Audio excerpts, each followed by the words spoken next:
¿Cómo están? Muy buenos días. Vamos a empezar. El día de hoy vamos a continuar con lo del sistema urinario para poder finalizar este tema, ¿no? A ver, eh, nosotros nos habíamos quedado específicamente en los riñones, ¿no? Vamos a volver a repetir un poco acerca de los riñones porque hay ciertas cosas, hay ciertos puntos que debemos tener claro con respecto a los riñones, que vienen a ser uno de los órganos colectores o los que forman la orina, ¿no? Los riñones, como ya habíamos visto, vienen a ser órganos retroperitoneales, o sea que se encuentran detrás del peritoneo, que viene a ser una capa que recubre normalmente a todos los órganos que se encuentran en la cavidad abdominal. Está ubicado entre la dorsal 11 o 12 y la lumbar 2 o 3, ¿no? Acuérdense que el riñón derecho está 2 centímetros más abajo que el izquierdo. ¿Por qué? Había una parte muy importante de por qué el riñón está más abajo, el riñón derecho. ¿Por qué era? ¿Cuál era la razón principal?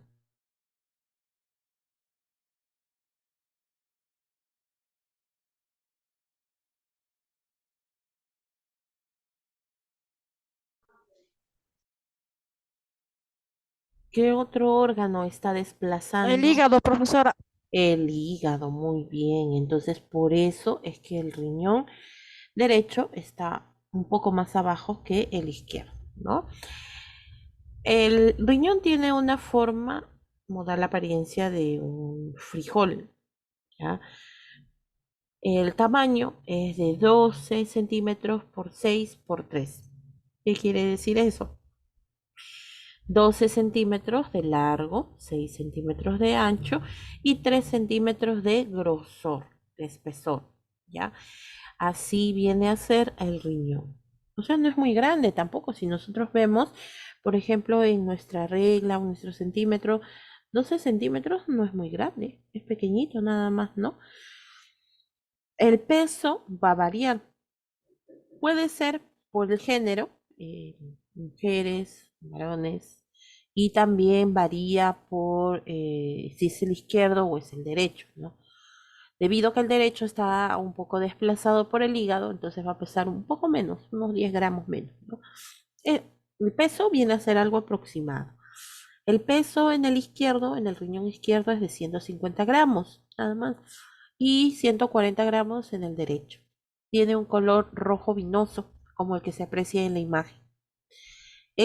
Significa, el color también viene a ser un indicativo de que el riñón está sano, ¿no? De que está funcionando adecuadamente.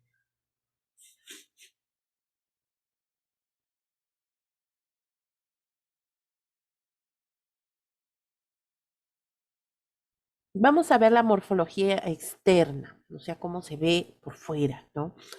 Los riñones tienen dos caras, la cara anterior, o sea, lo que está hacia adelante, y la cara posterior, ¿ya? La cara anterior está cubierta por el peritoneo. El peritoneo viene a ser una capa, como les había mencionado, que recubre normalmente a todos los órganos para evitar que exista una fricción, para evitar que entre los órganos se produzca algún daño, ¿ya? Es una capa. En la parte anterior, como les repito, viene a ser o está cubierta por el peritoneo.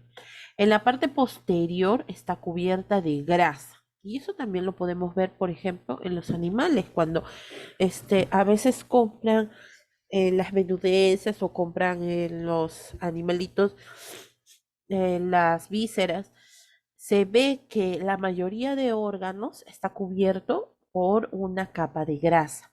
Esta capa de grasa también tiene una función protectora, pero eso es normal, ¿no?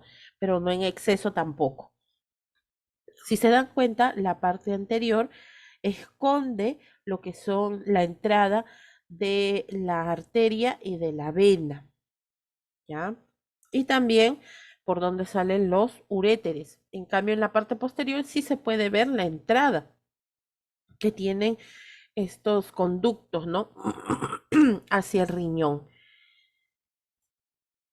Esas vienen a ser las caras, anterior, posterior. Bordes. Los bordes vienen a ser interno y externo. Interno. Interno es la parte más pequeña, este borde. Este viene a ser cóncavo y posee el famoso ilio renal. El ilio renal viene a ser la apertura por donde ingresa la arteria, la vena y también lo que es la pelvis renal, ¿no? O sea, el tubo colector por donde sale la orina. Y la parte externa, que es la más ancha, la más amplia, viene a ser de una forma convexa y está libre, ¿no? O sea, no hay ningún tipo de entrada para alguna estructura, ¿no? Esta parte es lisa.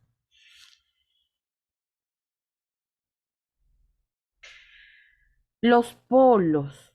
Miren, acabamos de ver las caras, los bordes, ahora vamos por los polos. Los polos vienen a ser en sentido opuesto, superior e inferior, ¿no? Superior. En la parte superior, acuérdense que se encuentra el riñón. En la parte superior, en el polo superior, está las glándulas suprarrenales, ¿ya? Que intervienen muchísimo en lo que es la producción de hormonas. Acuérdense, glándulas suprarrenales. Ya nosotros hemos visto el sistema endocrino, ¿no? Y la parte inferior, ¿no? Que es la base.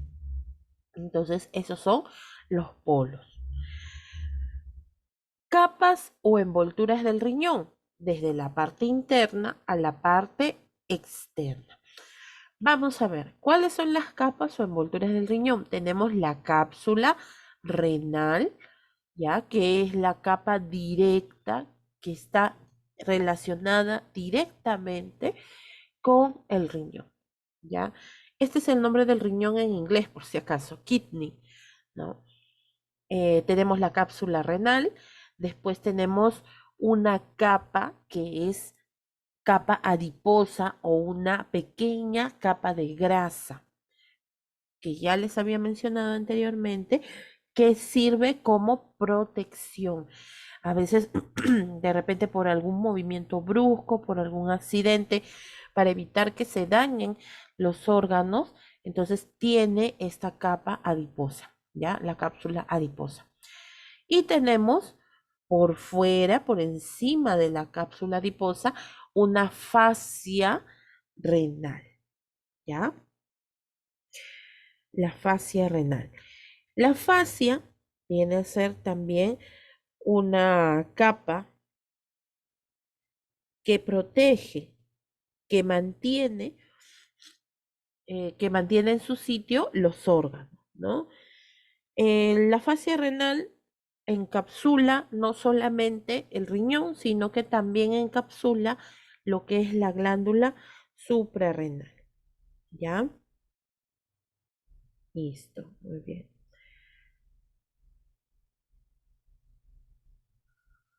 Esas son las capas o envolturas. Ahora vamos a ver, eso es todo en la parte externa. Ya hemos visto. Las caras, los bordes, los polos y las capas. Ya externas, ojo, las capas externas. Son 4 puntos específicos en lo que es la parte externa del riñón. Ahora vamos a ver la parte interna. ¿Alguna pregunta con respecto a la parte externa?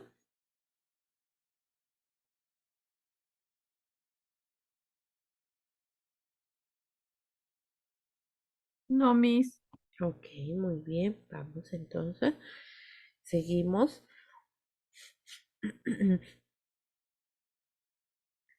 Ya. En el caso de lo que es el riñón, a ver, primero vamos con esta, porque aquí ya están ya todos los nombres, ¿no? Pero vamos a ver o vamos a identificar en un riñón verdadero. Miren, esta parte de aquí, esta parte que rodea, viene a ser la corteza renal. Esto, ¿no? la corteza, la parte de aquí. Esta corteza renal aproximadamente mide 1 centímetro de espesor, ¿ya? Esta parte de aquí que es más roja, de un color más intenso, viene a ser la médula renal. Todo esto, ¿no? Ay, perdón. Me pasé. La médula renal, estas de aquí, ¿no? Ustedes van a ver que tiene como unas separaciones. Ese viene a ser la médula renal, ¿ya? Esto de aquí. Perfecto.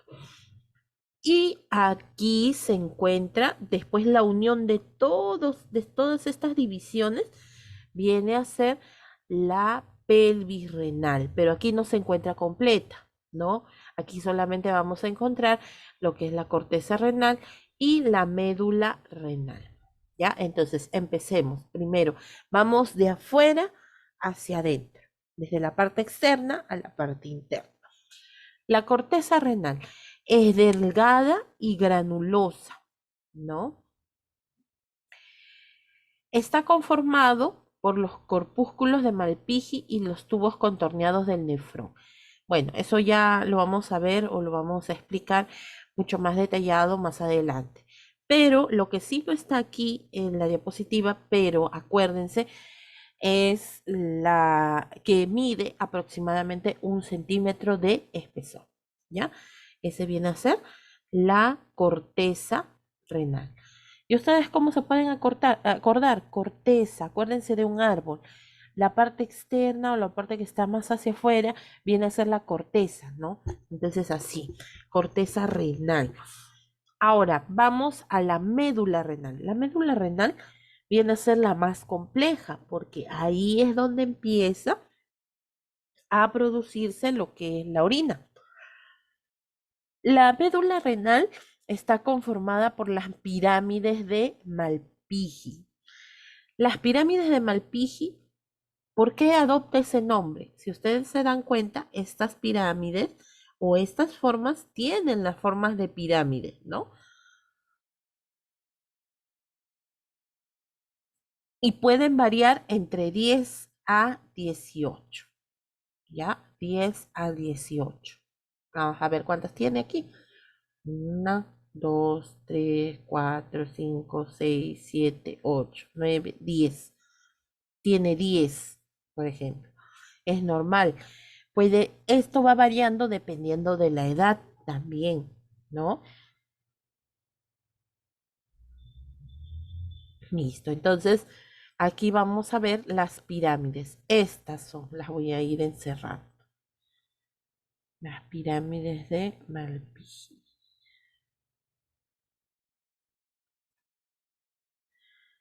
Estas, a ver. De otro color para que se vea.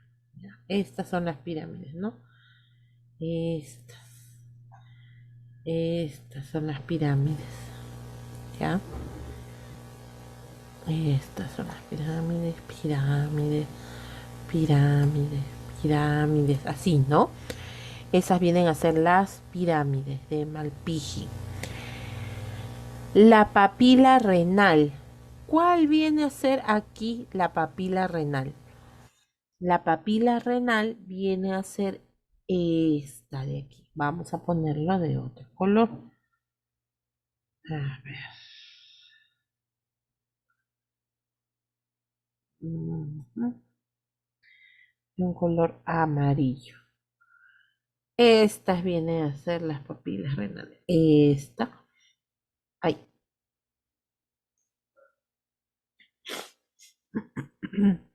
Estas, ¿no? Estas vienen a ser las papilas renales. Esta de aquí. Donde se va a unir o donde se va a encontrar la parte más angosta de las pirámides de Malpighi, ¿no? Esta, ya está. Esas son las papilas renales. Los cálices menores vienen a ser aquellos que salen directamente de las papilas, ¿no? Este es el cáliz menor. Disculpe.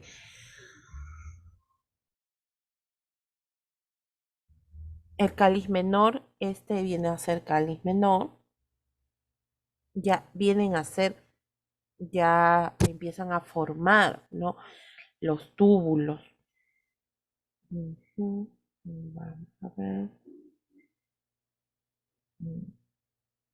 Ya.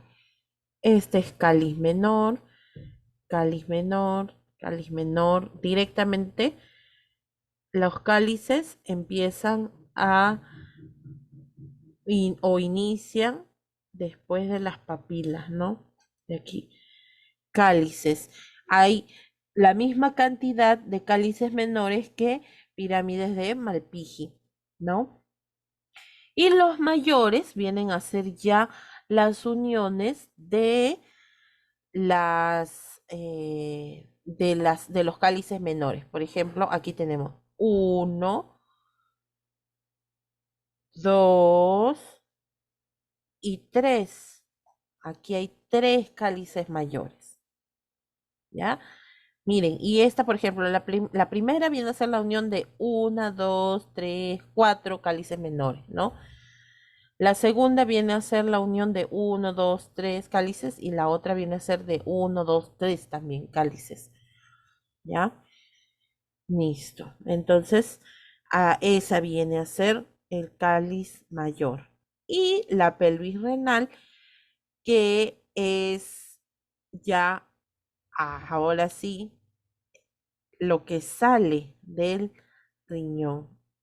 Listo. Esta es la pelvis renal. Listo, ¿ya?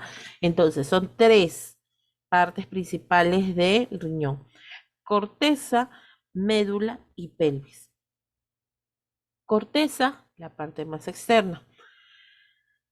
Médula, la parte media.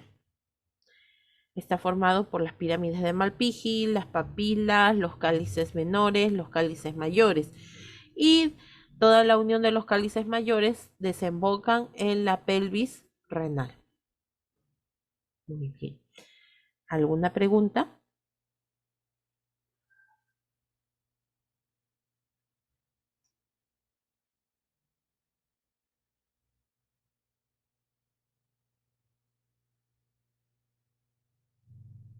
¿Alguna pregunta?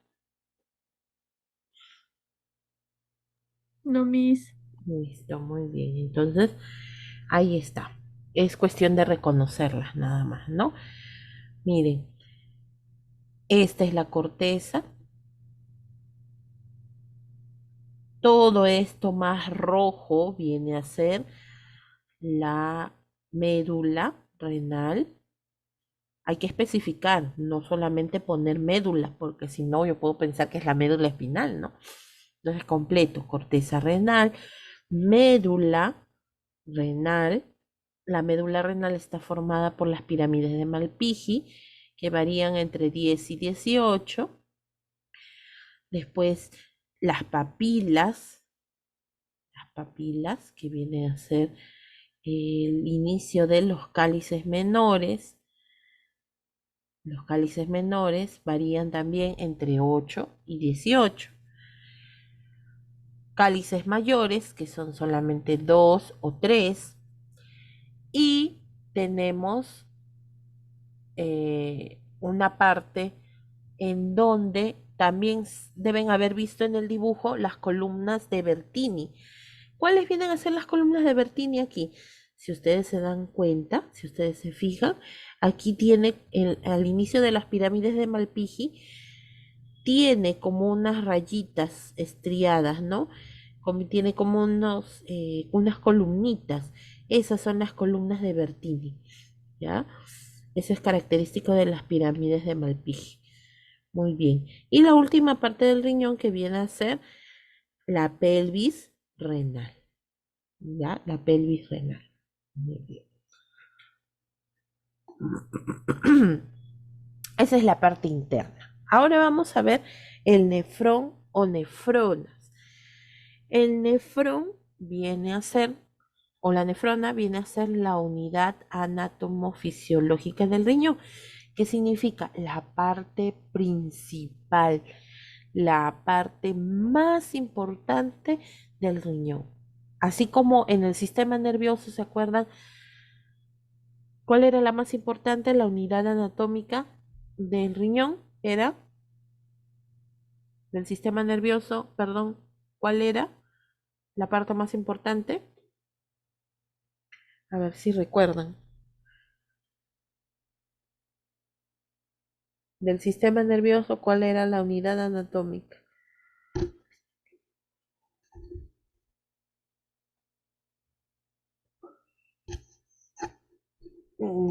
Ya se han El olvidado. cerebro mío, No, es algo más pequeñito. el cerebelo. Fernández.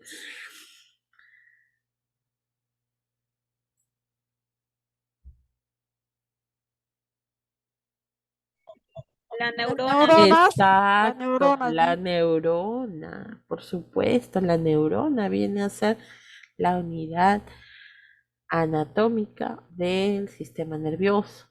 En el sistema respiratorio, ¿cuál es lo más importante? La unidad anatómica del sistema respiratorio.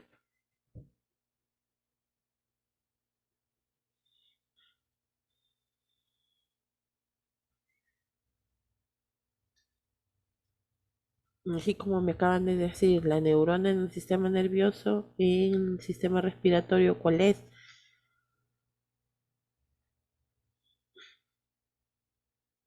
El pulmón, Miss. No, no es el pulmón. Los, El asilo mm, alveolares. los Los alveolos. bronquios respiratorios, Miss. No, los alveolos, los alveolos. Ahí donde se produce el intercambio gaseoso, ahí, ¿no? Eso viene a ser. Esa es la unidad anatómica. En el caso del sistema urinario, la parte más importante vienen a ser los nefrones o nefronas. ¿Cuántas hay en total? Pueden variar entre 1.000.000 hasta 1.200.000 nefronas en cada riñón, ¿no? ¿Cuántos tipos de nefrones hay? Están los corticales y los yuxtaglomerulares. A ver, ¿de dónde proviene ese nombre? Para que ustedes se den una idea. Las corticales, ¿dónde se encuentran? En la corteza, ¿no es cierto? Los nefrones corticales se encuentran en la corteza y los yuxtaglomerulares o yuxtamedulares se encuentran mayormente en la médula. Pero donde se encuentran en mayor cantidad, se encuentran en la corteza, ¿no? En mayor porcentaje. Listo. Este tipo de nefrones o nefronas no se pueden regenerar. En el niño sí, como está en pleno crecimiento, en pleno desarrollo, sí, no hay problema. Aunque tampoco es bueno que el niño tenga problemas renales con bastante frecuencia, ¿no? Con eso tampoco quiero decir ese tipo de situaciones, ¿no? Sino que el niño como está desarrollándose, entonces ahí pues puede tener una regeneración, ¿no? Más rápida. En cambio, en el adulto, estas nefronas, una vez que ya dejan de funcionar, ya no se regeneran. Y eso va a ocasionar que el riñón también tenga problemas de funcionamiento.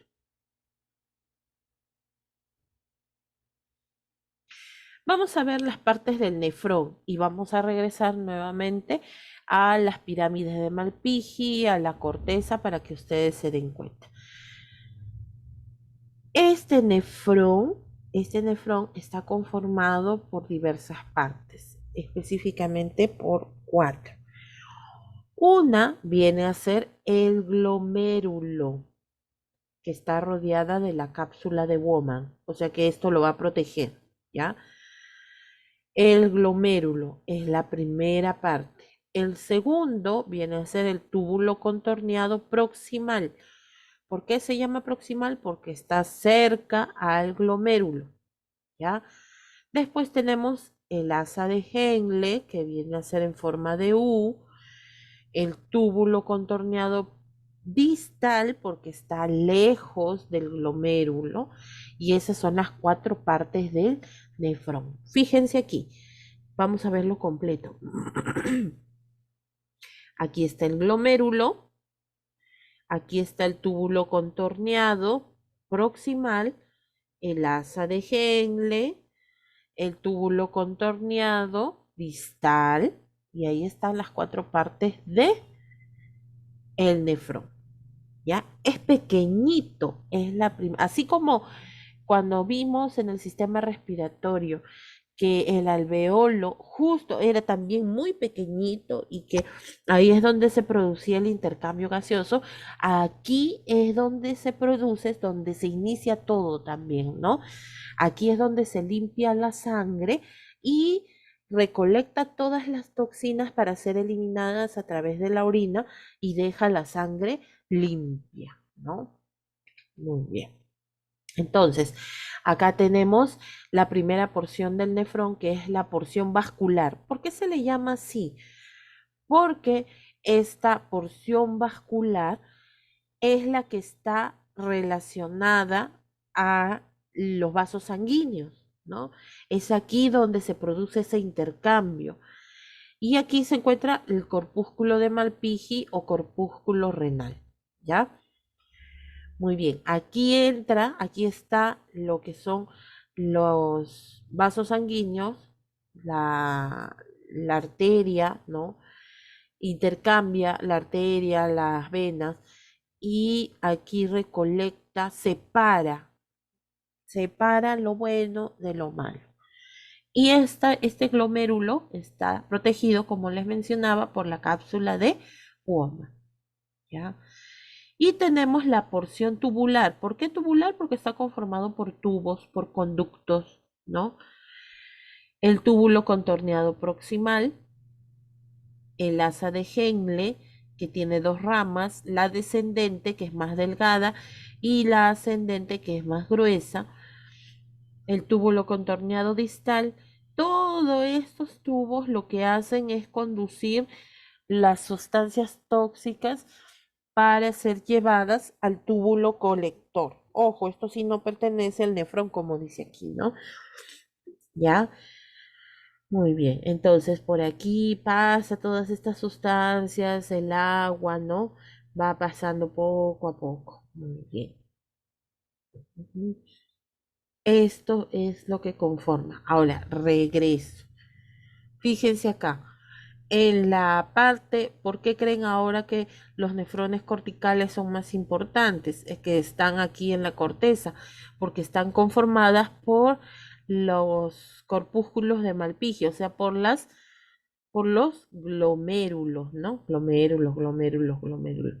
En cambio, las yuxtaglomerulares se encuentran en la parte de la médula, que está conformado pues por el túbulo, por el asa de Henle, por el túbulo distal en algunos casos, ¿no?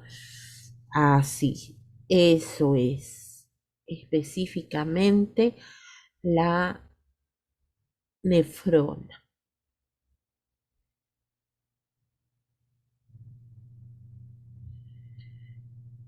Esta viene a ser una explicación un poco más detallada de cómo sucede, ¿no? A ver, esta es la primera porción, que viene a ser el glomérulo envuelto en la cápsula de Bowman. Aquí está los vasos sanguíneos ingresan al glomérulo y se produce lo que nosotros conocemos como la primera fase de lo que es la eliminación de las sustancias tóxicas, la filtración. Es ahí donde se produce en el glomérulo la separación de las sustancias tóxicas de lo que necesita el cuerpo, ¿no?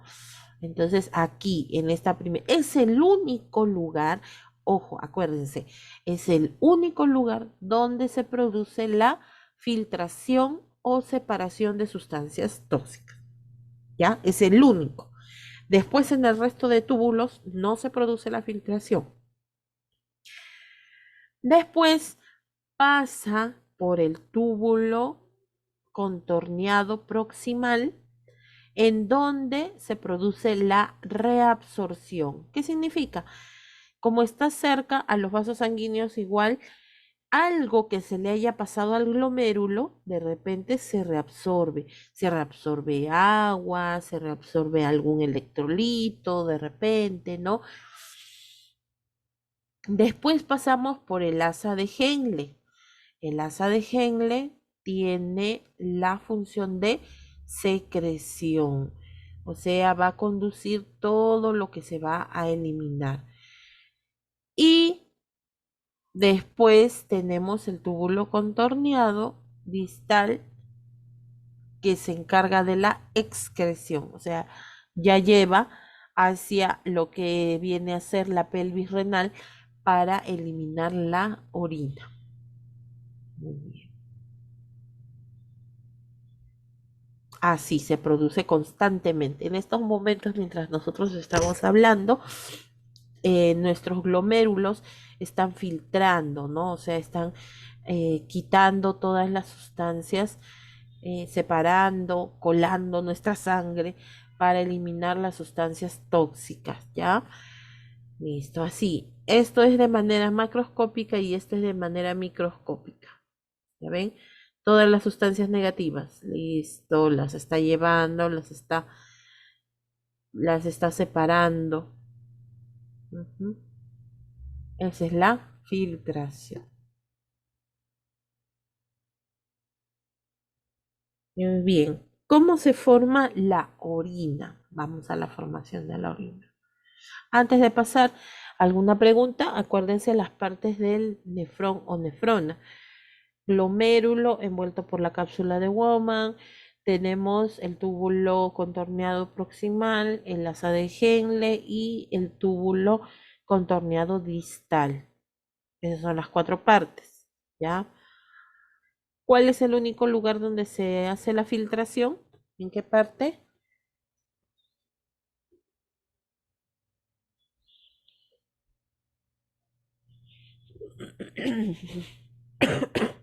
Disculpe. ¿Qué dijo mi? ¿Cuál es el único lugar donde se produce la filtración?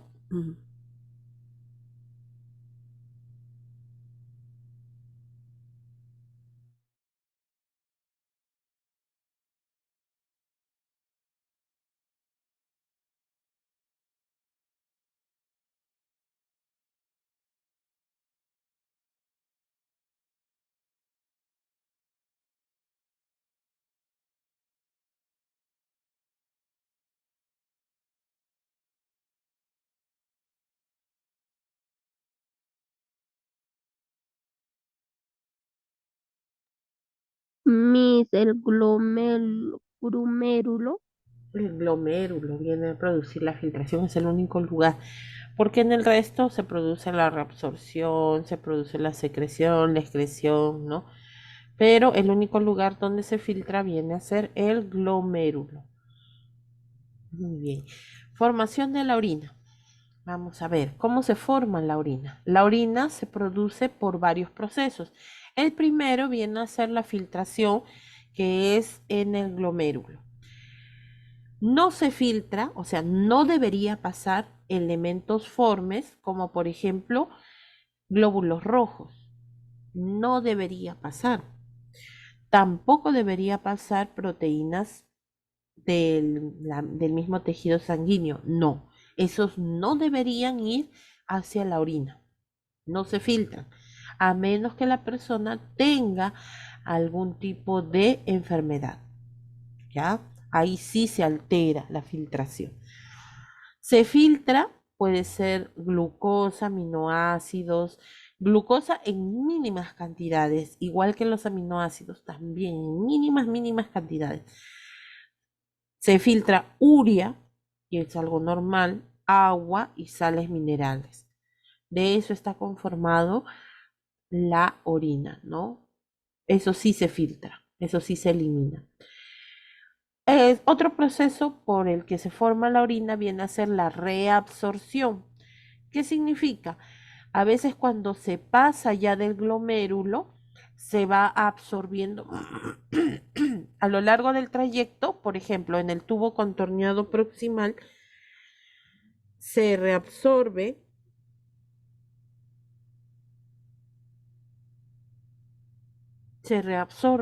agua, glucosa y aminoácidos, ¿no? Se reabsorbe.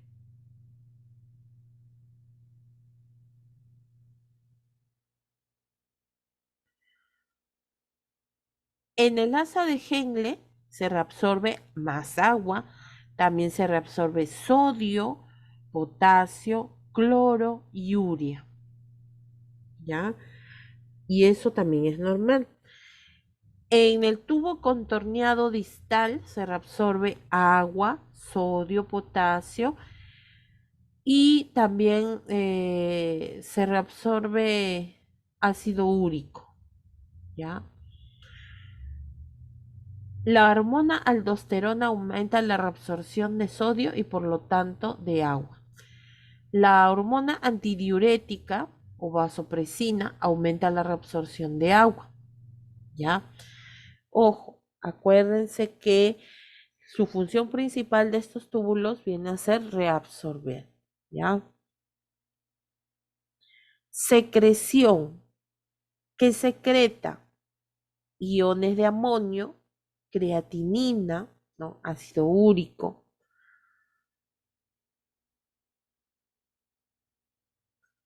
Listo, entonces pasa por tres procesos. Vuelvo a repetir, filtración, que es el único que se da en el glomérulo, reabsorción, que se da en todos los túbulos, y la secreción, ¿ya? ¿Cuáles son las características principales de la orina? El volumen. El volumen puede variar, ¿no? Dependiendo de la edad, dependiendo de la cantidad de agua que se consuma, pero vamos a poner un aproximado. El volumen de orina que se forma por día es de 400 a 800 mililitros por día aproximadamente. Inclusive en algunos casos puede formarse hasta 1500 mililitros al día, perdón, hasta 1500, ¿no? Pero como yo les digo, estamos poniendo un aproximado. El color es un color amarillo ámbar. No es tan fuerte, es un color amarillo claro, ¿no? Tenue. Es un ámbar tenue. El olor es un olor a amonio bastante característico. Cuando es normal, tiene un olor que se llama sui generis. Así, sui generis. Es suave el olor, no debe ser fuerte. De por sí el amonio sí tiene un olor característico, pero eso no significa que va a oler, por ejemplo, que no va a oler a olor a espárrago o de repente va a oler a vinagre de manzana. No, eso ya es anormal, ¿no? O que tenga un olor a dulce, no, eso no es normal, ¿ya? Entonces el olor es de amonio o también conocido como sui generis.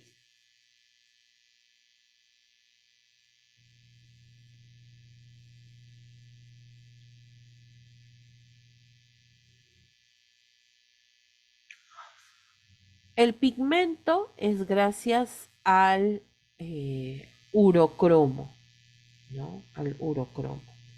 Ese color característico lo da el urocromo. La densidad.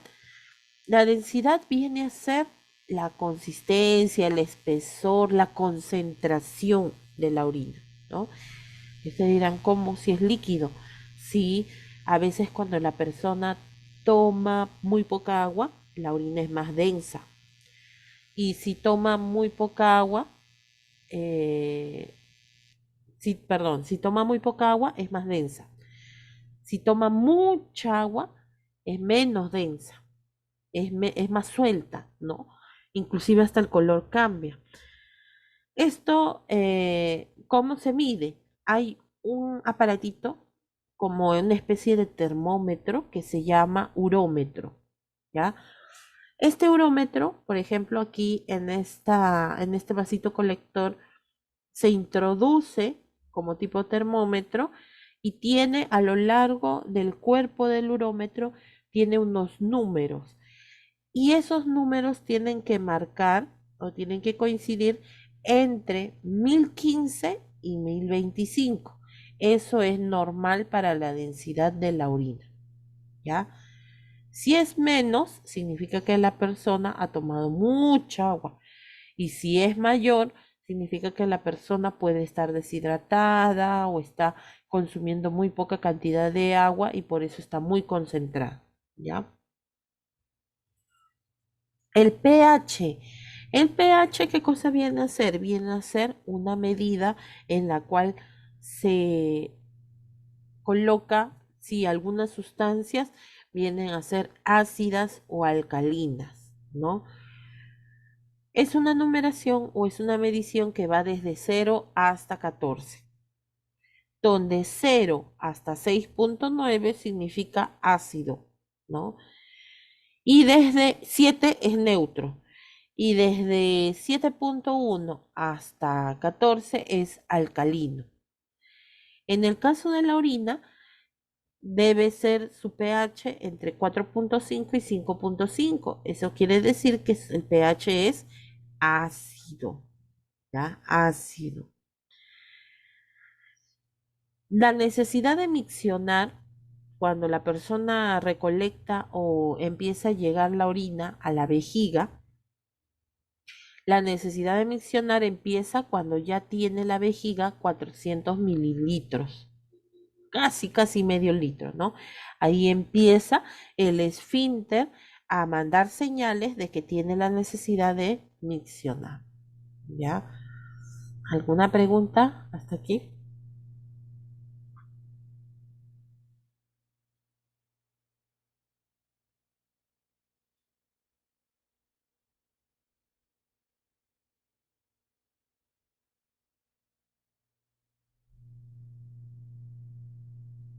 Todo.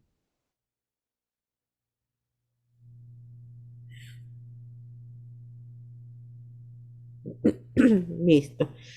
Entonces seguimos. Componentes normales de la orina. ¿Cuáles son los componentes normales? Agua, ojo, de toda la orina, el 95% de la orina viene a ser agua, ¿ya? Agua.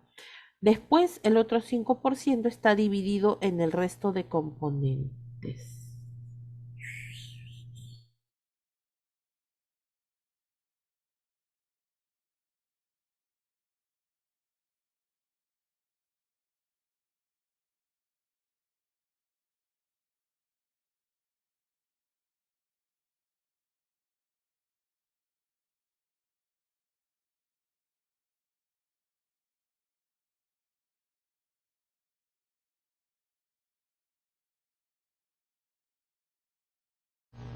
Disculpen, chicas, se me fue el internet. ¿Hasta dónde lograron escuchar?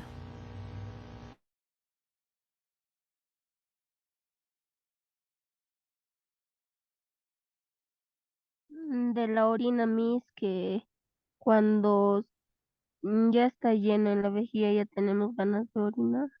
Ah, ya. No, no es que esté llena. Se llena en realidad cuando tenemos 1500, ya 1200, ahí estaría, pero uf, sería mucho. Pero la necesidad de orinar empieza cuando ya tiene 400 mililitros. Miren su capacidad máxima. Es el doble, más del doble puede ser, ¿no? Pero imagínense retener mucho tiempo, ¿no? La vejiga no tampoco es bueno de que nosotros retengamos la orina mucho. Pero bueno, la necesidad de miccionar empieza a partir de los 400 mililitros, ¿ya? Los componentes de la orina, eso sí creo que de repente no me lograron escuchar. Los componentes de la orina vienen a ser básicamente de dos cosas. Uno viene a ser de agua, que es la mayor cantidad de componentes que tiene, ¿no? Agua.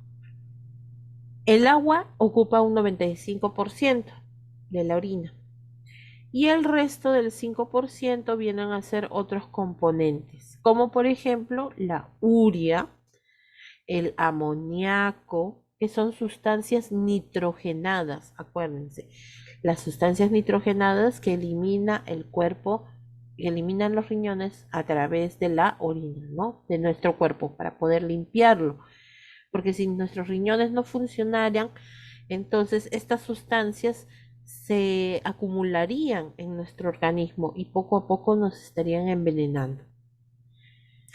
¿Ya? Entonces tenemos, por ejemplo, agua, que es la mayor cantidad, tenemos las sustancias nitrogenadas dentro de las cuales podemos considerar a la urea, amoníaco, creatinina, ácido úrico, aminoácidos en muy pocas cantidades, fosfatos y sales minerales como sodio, el Na, ya ustedes saben que viene a ser sodio, ¿no? Después el cloro también. Tenemos el potasio, que es la K.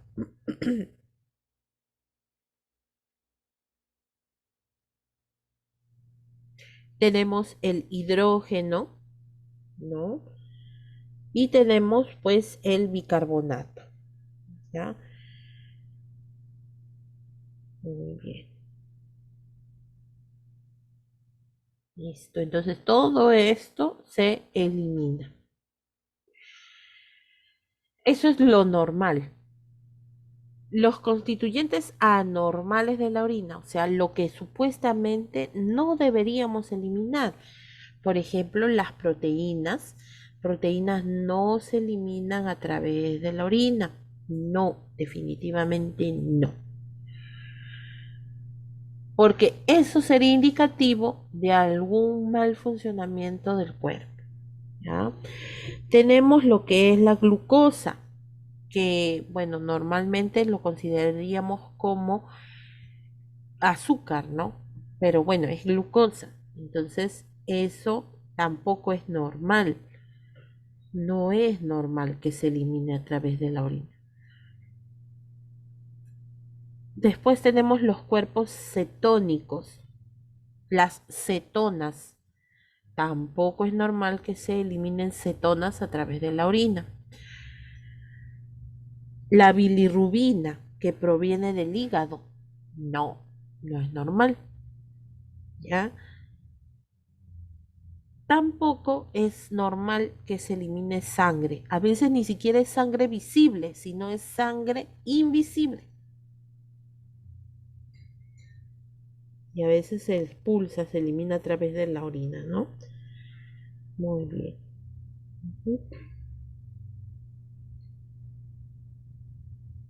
Listo.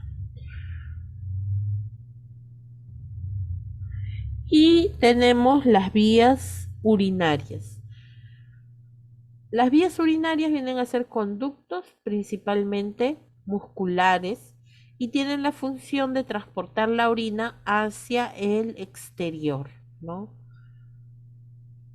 Empezamos con los uréteres.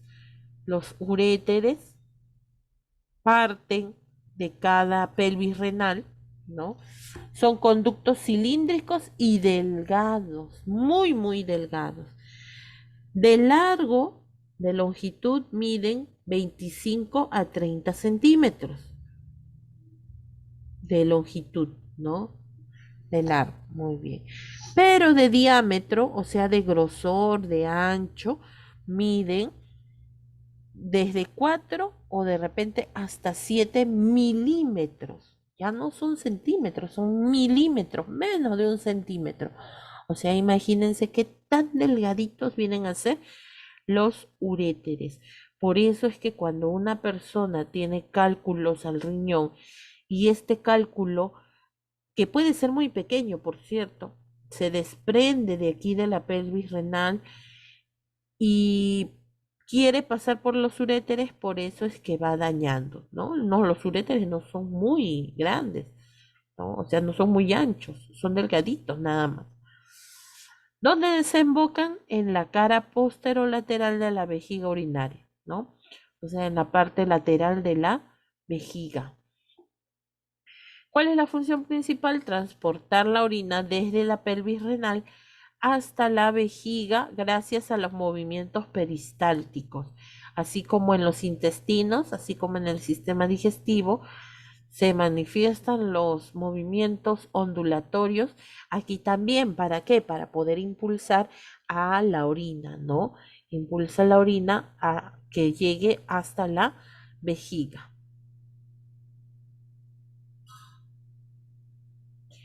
Ahora pasamos a la vejiga urinaria.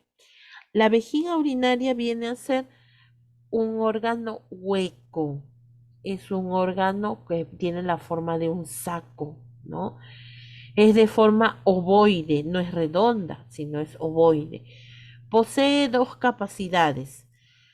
Vesi- Capacidad vesical fisiológica, o sea, lo que es normal, lo que hasta la cantidad en donde ya tenemos la necesidad de miccionar, ¿no?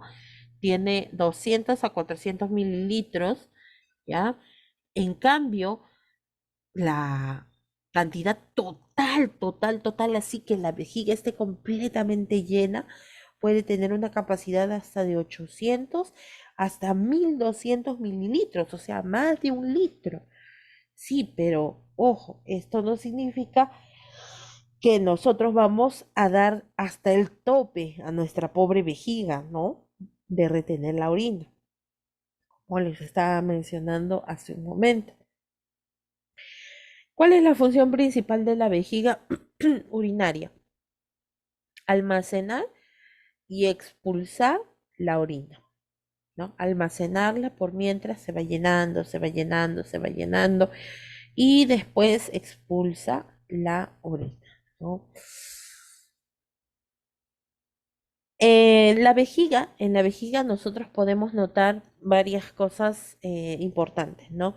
Una de ellas vienen a ser los orificios ureterales. Aquí desembocan los uréteres, ¿no? A los lados de la vejiga, en la parte posterior, y ahí es donde va cayendo, pues, poco a poco la orina, ¿no? También tenemos una parte formada que es el trígono. El trígono viene a ser como una especie de triángulo. Está formado por los dos orificios ureterales y por lo que es el esfínter uretral interno, o sea, donde inicia la uretra. Forma como una especie de triángulo invertido, ¿no? Ese es el trígono. El trígono vesical también se le conoce como triángulo de Liotud, ¿ya? Muy bien. Listo. Entonces, estas son las partes más importantes. La vejiga está conformado por el músculo detrusor, ¿no? Es un músculo. La vejiga está formada por un músculo. Por eso es que cuando se va recolectando la orina, se va distendiendo, o sea, se va dilatando, no se va haciendo más grande, se puede estirar. Y bueno, se puede estirar y también cuando se elimina la orina, se devuelve a su forma normal, ¿no? En la mujer, fíjense, miren, la vejiga, miren dónde está la vejiga, ¿no? Cómo es la forma. Y esto depende de los órganos que se encuentren en el interior de la cavidad abdominal, si es hombre o mujer, ¿no? Por ejemplo, aquí en la vejiga, ¿dónde se encuentra? Se encuentra detrás del hueso púbico. Miren, detrás del hueso púbico y delante del útero. Por eso es que cuando la mujer está embarazada, va a presionar la vejiga y tiene la sensación de miccionar a cada momento, ¿no? Porque no le da espacio para poder llenarse bien. Y al tener poco espacio, la sensación de miccionar apura bastante a la mujer gestante, ¿ya? Después tenemos en el varón. En el varón, la vejiga se encuentra detrás del hueso pubis también, pero delante del recto, ¿ya? A diferencia de la mujer, está delante del hueso pubis, sí, pero también está delante del útero. En cambio, aquí en el varón está detrás del hueso púbico y delante de el recto.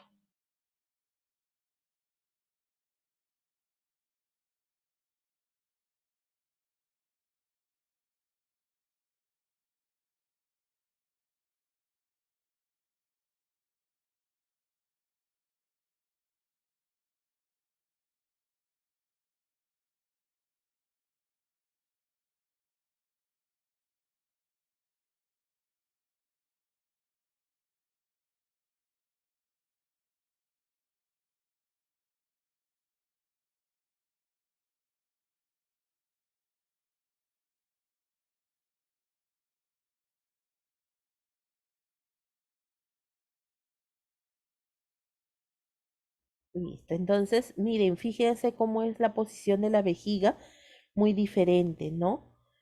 Por los órganos internos que pueden variar en el hombre y en la mujer, ¿ya? Ya está. La inflamación de la vejiga o la infección de ella se le conoce como cistitis. Bien. ¿Hasta aquí alguna pregunta?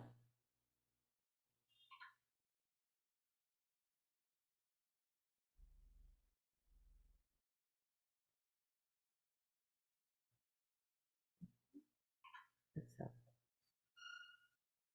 Miren, por ejemplo, aquí van a poder apreciar en este video cómo se ve. Este es un video pequeño nada más, en donde se ve cómo va pasando la orina por los uréteres y llega hasta la vejiga, ¿no?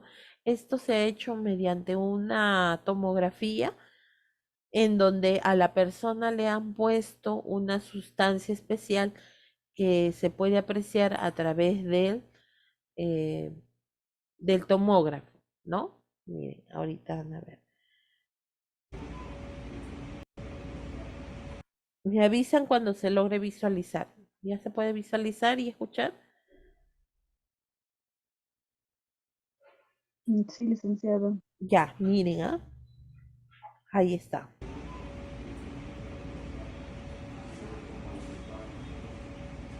¿Se dan cuenta?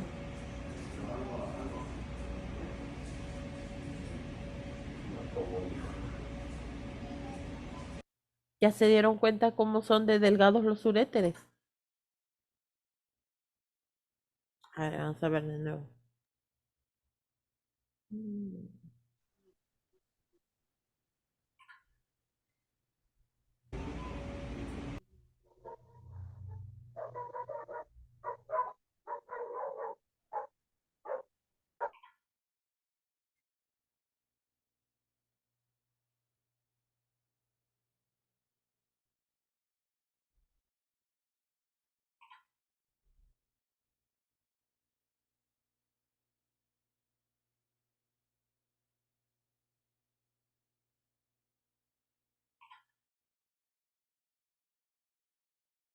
Creo que se detuvo, ¿no? Vamos, ahí está.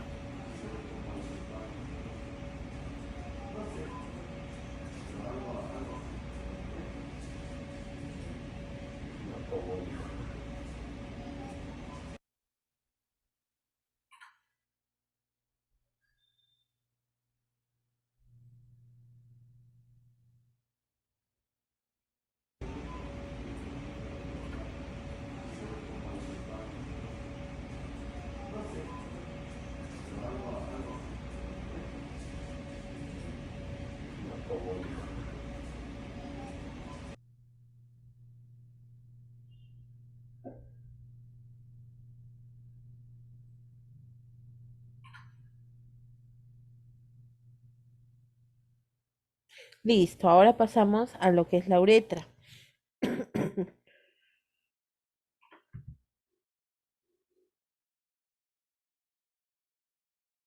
La uretra viene a ser un conducto fibromuscular también, ¿no? O sea que tiene tejido fibroso y también está conformado por músculo, ¿no? En el varón tiene doble función, función urogenital, o sea, comparte una función para las vías urinarias y comparte también función para el aparato reproductor masculino, ya que eso lo vamos a ver a partir del día lunes. Y en el caso de la mujer solamente tiene una función que viene a ser función urinaria. Mire la diferencia también.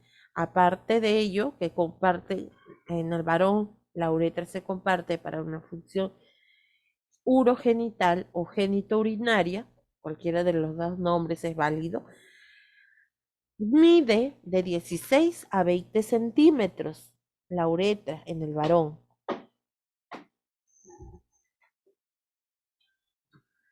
En cambio, en la mujer solamente tiene función urinaria porque traslada lo que es la orina, ¿no? Y mide solamente de 3 a 5 centímetros, chiquitito nada más, ¿no? Miren, chiquitito. Muy bien.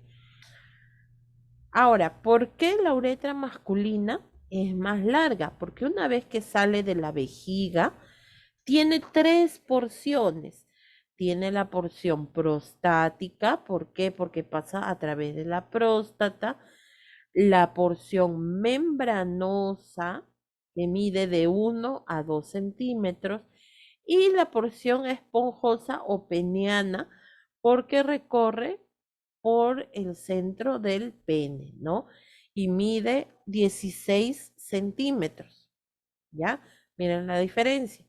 Entonces, ahí están los 16 o 20 centímetros que mide la uretra en el varón, ¿no? La porción prostática, membranosa y la porción esponjosa o peniana.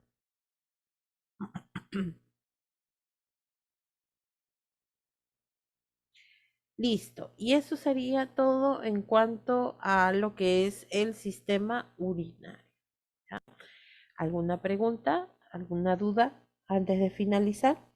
Ya no me ha dado tiempo para tomarles el examen de sistema digestivo, pero eso ya les tomaré el día lunes debido a que el próximo miércoles pues es feriado y bueno, rojo calendario no tenemos clases, ¿no? Entonces la otra semana, el 30, que es día lunes, les tomo el examen, pero primero voy a avanzar con el último aparato que nos toca, que es el aparato reproductor masculino y aparato reproductor femenino. Con eso estaríamos terminando lo que viene a ser anatomía y fisiología humana. ¿Ya?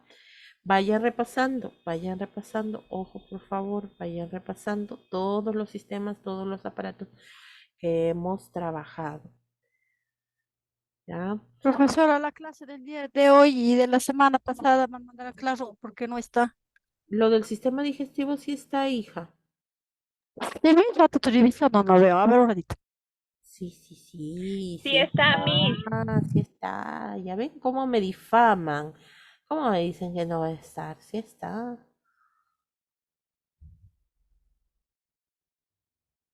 Sí, ya lo subí, ya.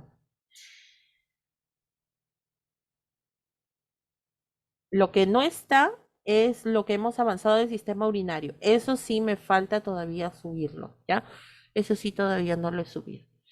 A ver, no, recién voy a tomar asistencia. No he tomado asistencia aún, hija. Voy a tomar asistencia. Muy bien, hoy día estamos 25.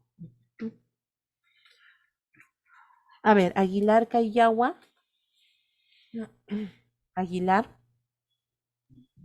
Licenciada, buenas tardes, presente. Muy bien, buenas tardes. Alvarado. Presente, licenciada. Muy bien. Ayaucán.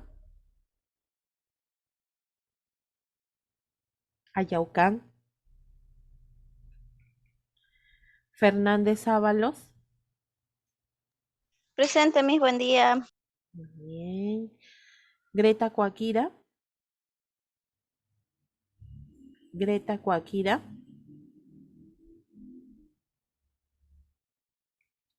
Hualpa Huacre.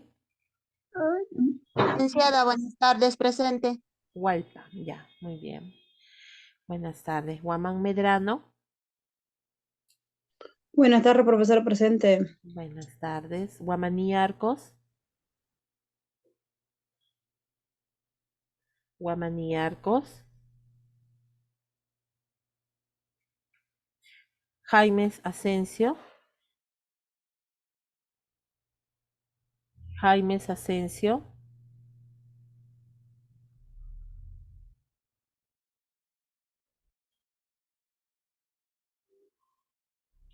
Medina Medina. Buenos días, mis presentes. Muy bien. Michari Gómez. Michari. Ramírez Pretel.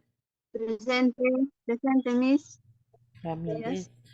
Ya, muy bien. Ramos Tazo. Presente, profesora. Buenos días. ¿Cómo estás? Rivera Bustinza. Rivera. Sandoval. Buenos días, Miss. Presente. Buenas tardes. Buenas tardes. Silvera Cruces. Buenas tardes, mis presentes. Buenas tardes. Torres Díaz. Buenas tardes, mis presente. ¿Cómo estás? Tiznado. Tiznado.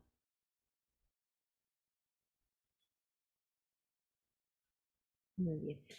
Listo. Entonces con esto finalizamos el día de hoy. Ya el día lunes Licenciada. avanzamos. Licenciada, buenas tardes. No respondí mi asistencia, Jaime Asencios.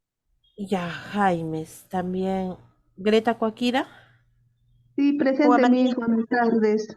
Ya, a ver, un ratito, no activen su audio, por favor, ¿ya? Estoy viendo las manos que están levantadas. Ya, a ver. Greta Coaquira. Muy bien. Ujú. Muy bien, Mishari Gómez. Presente, Miss. No le escuché. Estaba Ya, llamando. ok. Muy bien. A ver, ¿quién más está? Guamaní Arcos. Presente, licenciada. Yo también no logré escucharle. Ok. Ujú. Jaime Asensio, ¿verdad? Sí, licenciada. Muy bien. Ujú. Ya, muy bien, Rivera. Ujú. Ya. Listo, muy bien. Ahora sí. Con esto finalizamos el día de hoy y nos encontramos el próximo lunes. Que tengan buen fin de semana, chicas. Buen término de Licenciada, semana. Ujú. Sí, Aguilar, dime. licenciada, el día lunes no pude asistir a las clases por el visto que no había aquí luz, entonces le he dicho a mi compañera que te diga y no sé si me has considerado en la asistencia. Ya, miren, a ver, yo les puedo justificar, vuelvo a repetir, cuando ustedes me dicen yo les puedo justificar, más no les puedo poner asistencia, ya, porque no han estado presentes. Entonces, lo que sí es justificable. Ya, Aguilar, Licenciada, gracias. ya, ok, muy bien. Me hice una consultita. ¿Tengo faltas yo, profesora? Porque creo que no había escuchado las clases anteriores. Por la señal que no decía presente, no me escuchaba. Ramos. Tienes una falta nada más, pero no veo de qué fecha es. Sí, profesora, es que... De septiembre es todavía. Ah, sí, profesora, porque yo no falto. Ujú. Sí, puede ser raro que Ya, tú faltes, Ramos. Ujú. ya, profesora. Listo, ok. Muy bien. Listo, chicas. Entonces que tengan buen término de semana. Nos encontramos el día lunes. Cuídese, mis. Igualmente, cuídense.